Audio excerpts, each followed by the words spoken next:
Saya ingin mengingatkan diri saya pribadi dan antum semua tentang wasiatnya Imam Syafi'i rahimahullahu taala, Abu Abdullah Muhammad bin Idris, di mana beliau menyatakan lan tanala ya akhi lan tanala al-ilm illa bi sittatin sa'umbi'uka bitafsiliha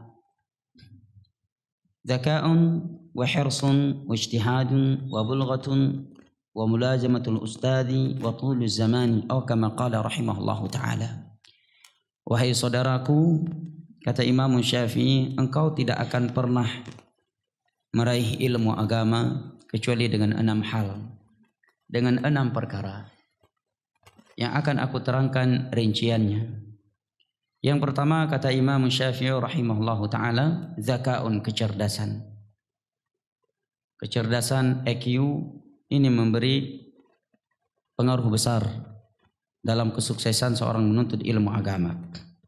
Terkadang kita melihat ada orang yang belajar 2-3 tahun lebih bagus ilmu nahunya, fikihnya, akidahnya, mustalah haditsnya, terus yang lainnya ketimbang orang yang lebih lama belajar daripadanya, karena kecerdasan yang Allah berikan, dan itu merupakan fadlullah yu'tihi may yasha. Dan jangan sampai kita diberikan zakat tetapi tidak diberikan zakat, karena sungguh zakat tanpa zakat itu tidaklah bermanfaat. Maka kalau kita memohon, maka memohonlah Allahumma inni as'aluka zaka'an wa zaka'an, karena Allah azza wa jalla yaqul qad aflaha man zakkaha wa qad khaba man dassaha, wa kama qala fi ayatin ukhra qad aflaha man tazakka. Fal ibrah bi az-zakah bizaka wa laysa bizaka, fa inna zaka biduni zaka musibah wa bala ala sahibih. Ini yang pertama, kata Imam Syafi'i rahimahullahu taala, zakaun, kecerdasan. Yang kedua, kata beliau rahimahullahu taala, hirs, semangat yang tinggi di dalam menuntut ilmu agama. Dan kalau kita membaca qiraah para salaf atau sirah para salaf, bagaimana semangat mereka di dalam menuntut ilmu agama, mungkin saya dan antum semua belum layak dipanggil sebagai seorang talib, apalagi untuk dipanggil sebagai seorang ustadz. Kalau kita membaca biografi ulama salaf, bagaimana mereka bersungguh-sungguh dalam menuntut ilmu agama, mungkin jangankan untuk dipanggil ustadz, kita dipanggil talibul ilmi aja belum tepat. Ya, hanya saja karena kita berada di negeri yang terkadang agak lebay bin alay, sehingga 2-3 tahun atau berapa tahun saja hanya bisa menghafal ini beberapa ayat, beberapa hadis, terkadang kita sudah dipanggil ustadz. Sebenarnya kalau kita membaca biografi ulama salaf, kita akan tahu diri. Namun karena mimbab mimbab la yukallifullahu nafsan illa ma ataha, memberi apa yang kita miliki, bukan karena telah sempurna. Karena kata Syekh Muqbil bin Hadi Al-Wadi'i rahimahullahu ta'ala, Al-Muhaddits Al-Yamani rahimahullah, di dalam kitab beliau Tuhfatul Mujib, kata beliau, iqra'u siratas salaf faka'annaka taq'udu tahta jabalin 'azim.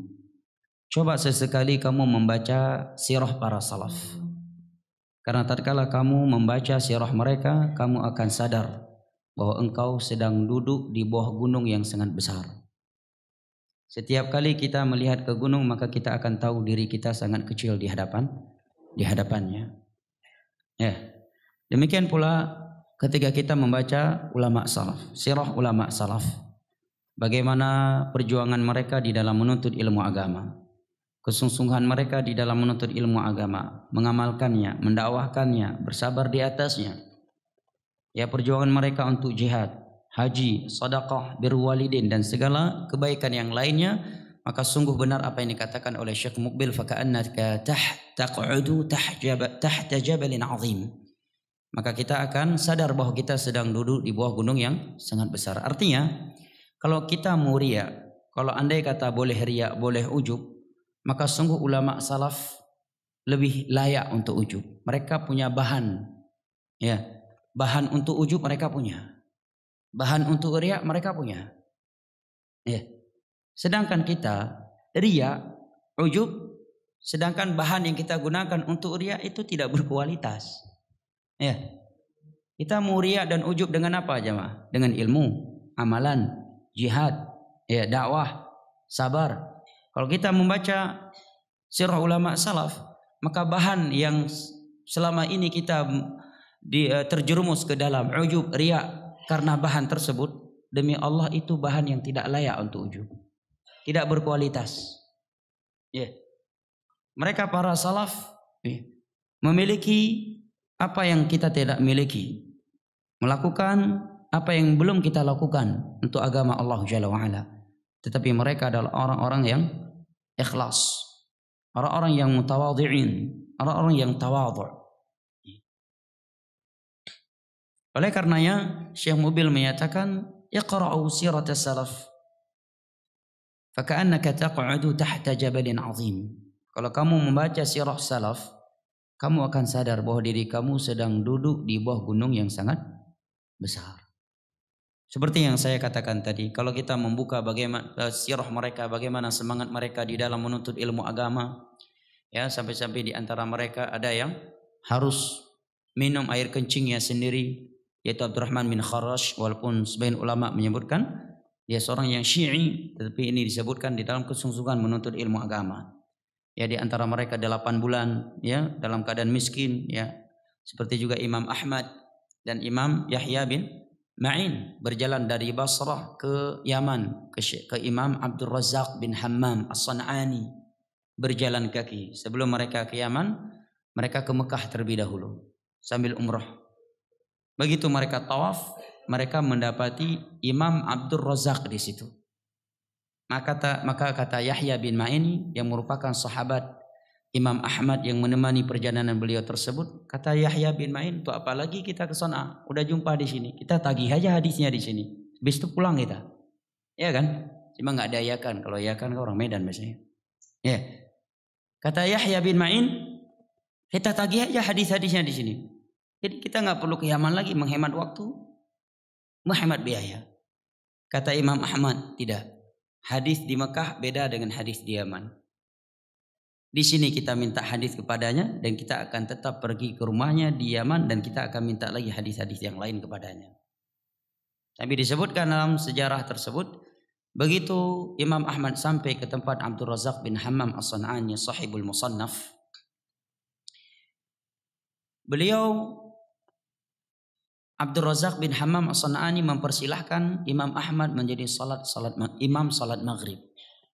Karena Imam Ahmad beliau tidak hanya dimuliakan oleh murid-murid beliau, tetapi beliau juga dimuliakan oleh guru-guru beliau atas keilmuan beliau. Begitu beliau jadi imam, beliau hanya membaca salah satu dari surat pendek dalam Al-Quran, rupanya tidak lancar bacaannya. Ada beberapa ayat yang terlupakan oleh beliau. Maka Abdul Razak jadi terkejut. Kok bisa Imam Ahmad seperti ini? Ya. Maka Imam Ahmad pun menceritakan,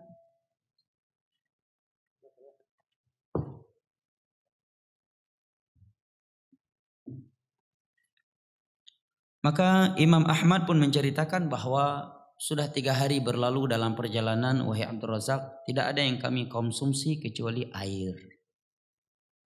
Dan di dalam perjalanan menuntut ilmu agama tersebut, Imam Ahmad menjual sorbannya, menjual sendalnya dan sebagian pakaiannya untuk beli roti sehingga bisa bertahan dalam perjalanan menuntut ilmu agama tersebut agar tidak mati kelaparan. Ya. Antum Masya Allah, belajar dalam gedung, ada AC, ayam lagi makannya. Kami di Yaman ayam seminggu sekali. 1/3 ayam untuk 10 orang. Rada nggak sampai 1/3. Satu nampan 10 orang. Dan sehari cuma sekali makannya. Pagi roti, malam pun roti. Kalau telat makan roti, masuk angin, rotinya bisa untuk banting kambing. Keras. Ini yang kedua pesan Imam Syafi'i rahimahullahu ta'ala. Hirs. Semangat. Dan itu salah satu pesan Nabi secara umum, ihris ala ma yanfa'uk wala ta'jiz wasta'in billah. Kama rawahu Imam Muslim an Abi Hurairah radhiyallahu anhu. Yang ketiga pesan Imam Syafi'i rahimahullahu taala, wajtihad. Bersungguh-sungguh, disiplin, perjuangan, tidak hanya semangat. Karena ada orang cerdas semangat. Seminggu 2 minggu KO dia.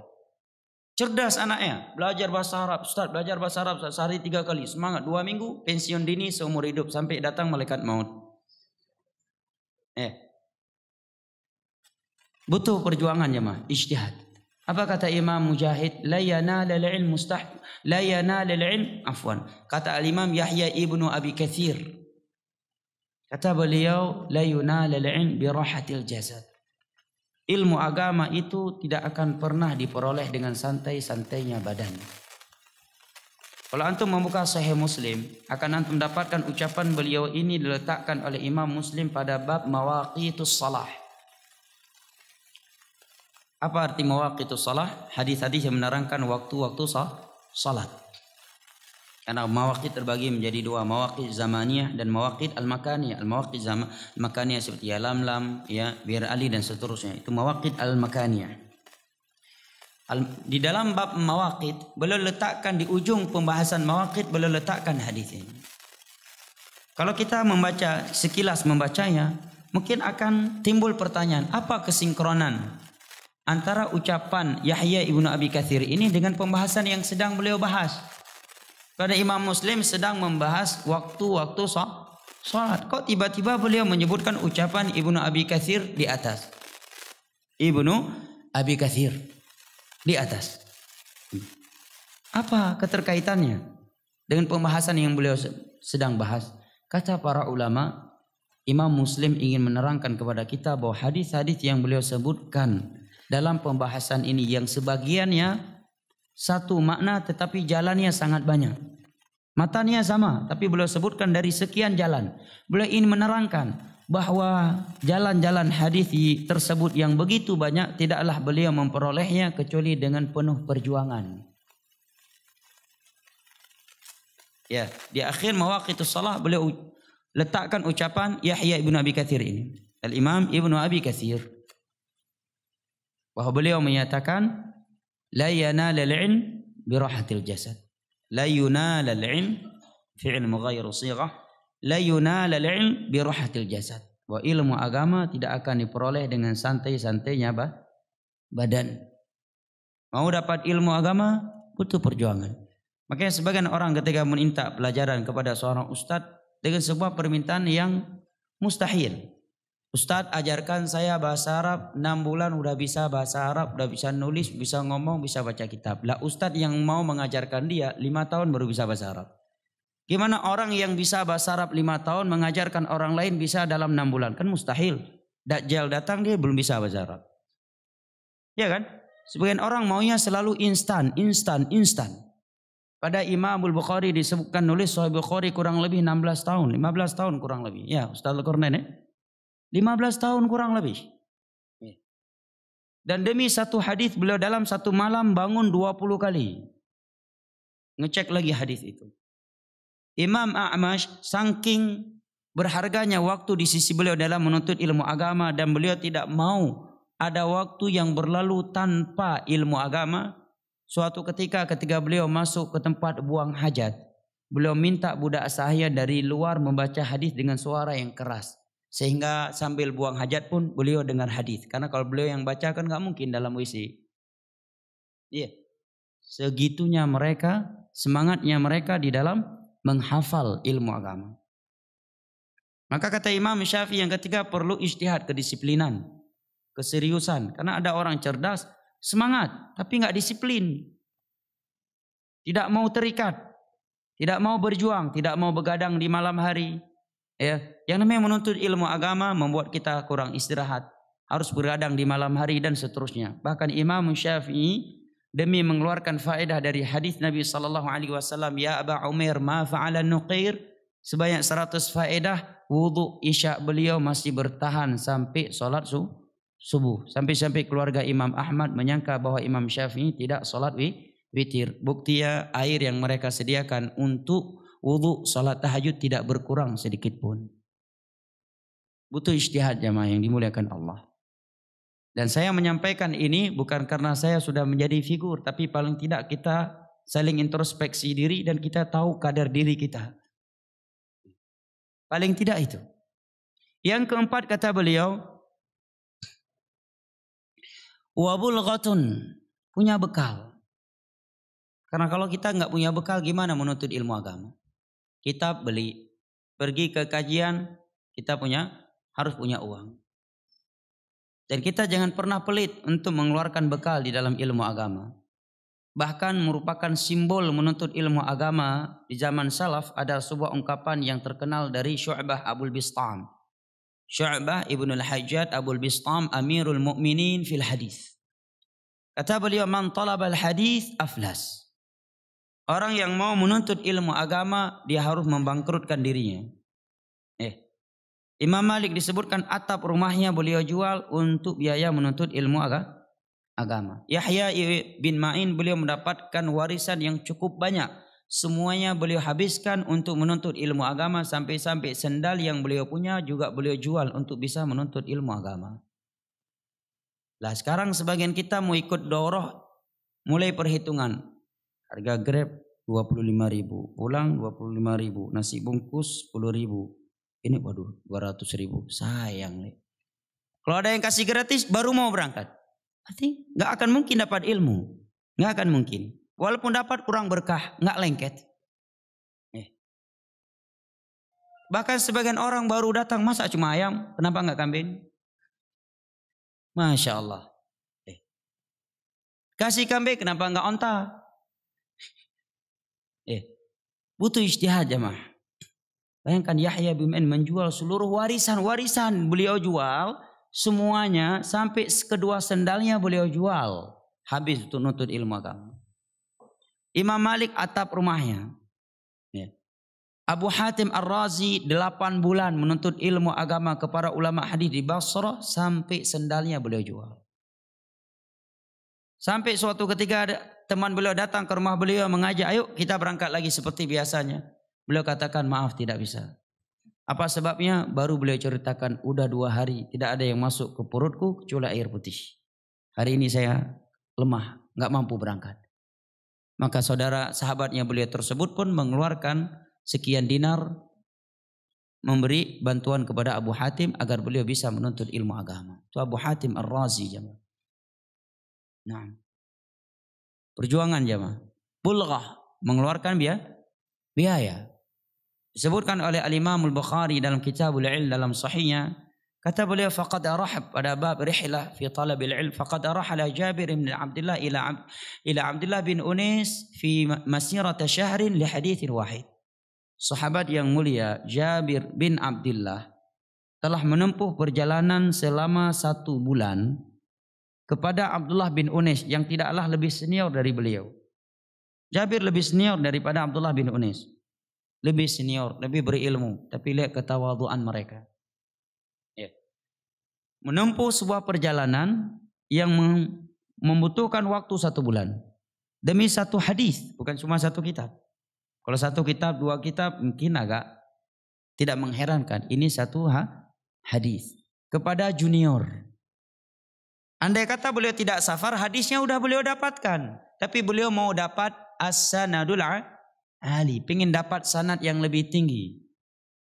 Karena sebagian ulama hadis saking nikmatnya ilmu hadis menurut mereka itu sampai-sampai di antara mereka ada yang berkata ya bahwa sesuatu yang paling aku cintai di dunia ini adalah sanad ali. Bahkan sampai ini mimbab mubalaghah, kalau saya mati dibangkitkan lagi maka akan saya cari lagi sanad ali. Himmah aliyah mereka. Ingin mendapatkan sesuatu itu pada sumbernya langsung. Artinya beliau udah tahu hadis Nabi yang didengar oleh Abdullah bin Unais, tapi beliau mendengarnya bukan langsung dari Abdullah bin Unais, dari yang lainnya yang juga thiqah. Tetapi beliau maunya langsung dengar kepada Abdullah bin Unais. Beda dengan kita, apalagi zaman now ini, generasi milenial dan generasi micin. Ya, ada yang teknologi bisa online sama aja, online bisa sambil ngopi lagi. Ya. Padahal perjalanan menuntut ilmu agama itu sudah keutamaan tersendiri. Setiap satu langkah yang dia angkat, fahuwa fi sabilillah, dia tercatat sedang di jalan Allah Jalla wa Ala. Apalagi kalau perjalanannya jauh, karena Nabi SAW bersabda, inna ajaraki biqadri masyaqqatik. Yang berikutnya, yang kelima, kata Imam Syafi'i, wa tulu zamani, lamanya umur, lamanya waktu yang kalian berikan untuk ilmu agama. Dan ini teguran untuk kita, karena kalau kita membuka sirah ulama salaf berapa lama mereka menuntut ilmu agama, seperti yang saya katakan tadi, saya dan antum mungkin jangankan untuk dipanggil ustadz, kita dipanggil talib aja belum tepat, tuwailib aja belum tepat mungkin. Jangankan talib, tuwailid aja mungkin nggak sempat, belum cocok.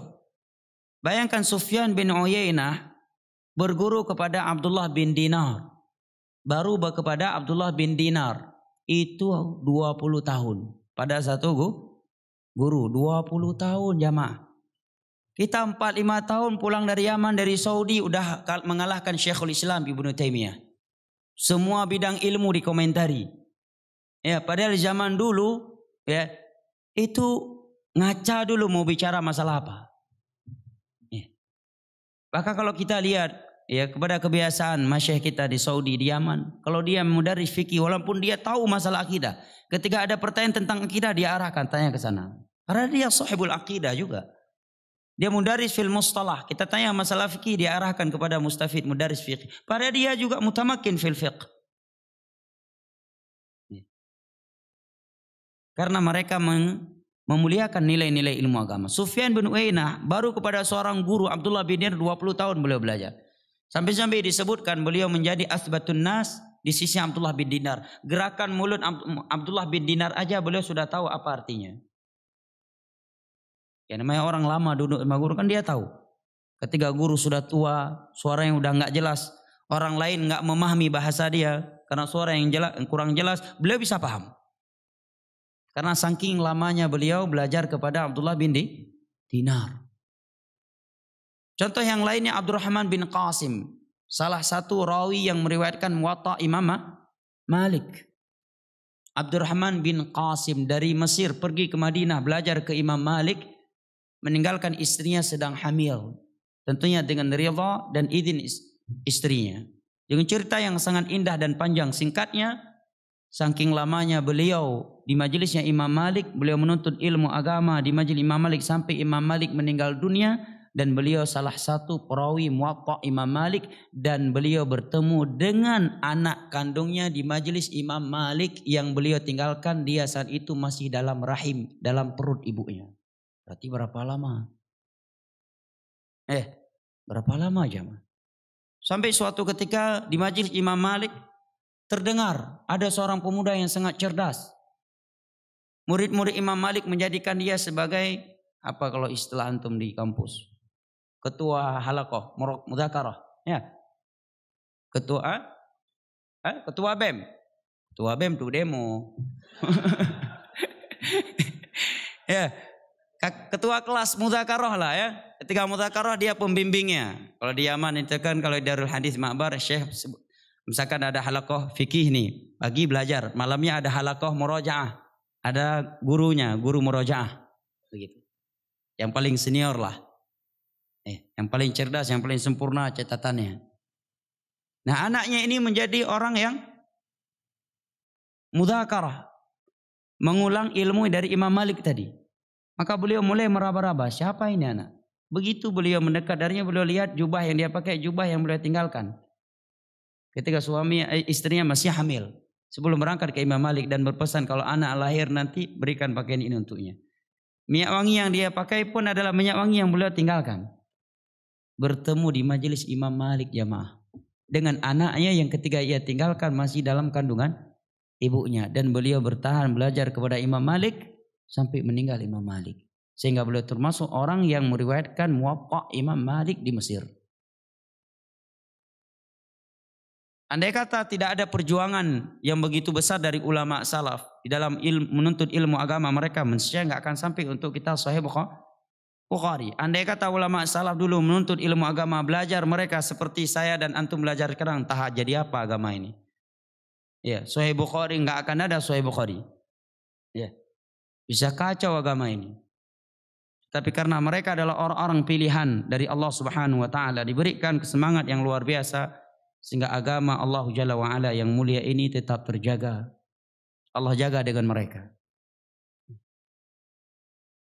Tuluz zaman yang kelima kata Imam Syafi'i, waktu yang panjang.